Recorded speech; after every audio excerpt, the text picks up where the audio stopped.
নেতিবাচক ধারায় শেষ হয়েছে ঢাকার শেয়ার বাজারের লেনদেন।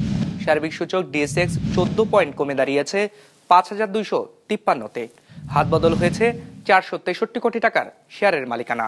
লেনদেনে অংশ নেওয়া প্রতিষ্ঠানগুলোর মধ্যে দর বেড়েছে ১২৭টির, কমেছে ২০৮টির, আর অপরিবর্তিত রয়েছে ৬২টির দর।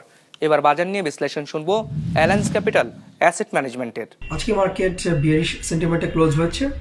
ইন্ডেক্সের 14 পয়েন্টস কারেকশন হয়ে এখন তা ফাইনালি দাঁড়িয়েছে ৫,২৫৪ পয়েন্টসে।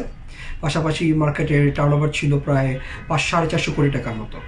পার্সেন্টেজ ওয়াইজ আজকে ৩২% কোম্পানির প্রাইস বাড়তে দেখা গিয়েছে, কমেছে ৫৩%-এর, এবং অপরিবর্তিত ছিল মাত্র 15% কোম্পানির প্রাইসে। ফাইনালি সেক্টরের দিক থেকে আজকে সবচেয়ে বেশি লেনদেন হয়েছে ব্যাংকিং সেক্টরে, ফলোড বাই টেক্সটাইলস এবং ফার্মাসিউটিক্যাল সেক্টরে। তবে ইন্টারেস্টিংলি আজকে united power generation and distribution company ইন্ডেক্সে সবচেয়ে বেশি কন্ট্রিবিউট করেছে।